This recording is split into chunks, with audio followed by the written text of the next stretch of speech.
আসসালামু আলাইকুম। এখন তো ফিগমা ফাইল বন্ধ করে দিছে, প্রিমিয়াম ভার্সন চালু করছে। সেজন্য আমরা সবাই এখন পিকজাতে কাজ করব। পিকজো। এখন পিকজোতে যারা পারতেছেন না তাদের জন্য একটু কয়েক মিনিটের মধ্যেই একটা জিনিস দেখাই দিচ্ছি।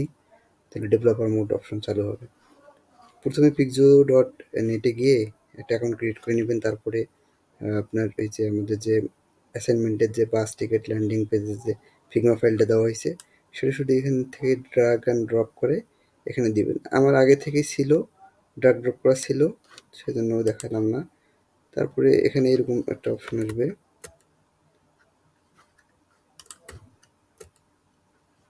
এটাতে ক্লিক করলেই আমরা চলে যাব, আমার ফাইলটা ওপেন হয়ে যাবে পিক্সো এর।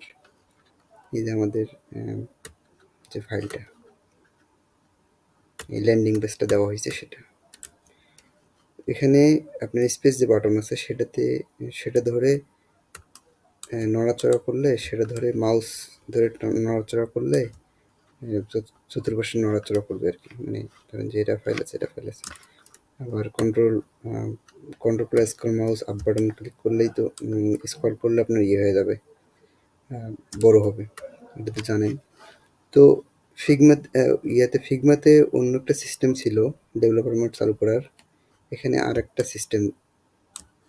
তো এখানে হ্যাঁ জি, এই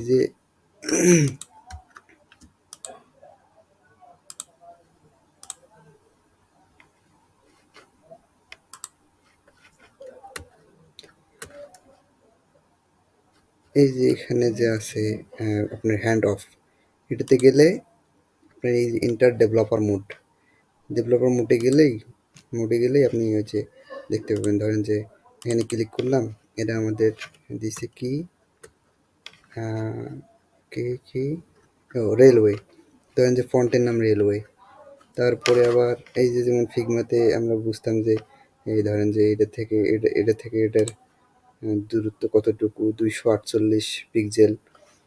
তারপরে আপনার ধরেন যে এটার উইথ কত, হাইট কত, এটা দেখাচ্ছে। তারপরে ধরেন যে ফন্টের নামে যে যেমন এটা কিন্তু ইন্টার দিয়ে দিছে, এই ফন্ট কিন্তু ইন্টার ফন্ট। তারপরে এই যে দেখতে পাচ্ছেন অনেক কিছু, font family inter, font size 18 pixel, font wait 500। যাই হোক, এইভাবে এই দেখেন কালারটাও আমরা দেখতে পারবো এখান থেকে। এই যে কালার, RGB কালার, এটাতে RGB কালার দিছে। বর্ডার রেডিয়াস কত, এটার বর্ডার রেডিয়াস দিয়ে দিছে। এটাই হচ্ছে। জি, এভাবে আপনারা সবাই পারবেন ইনশাআল্লাহ।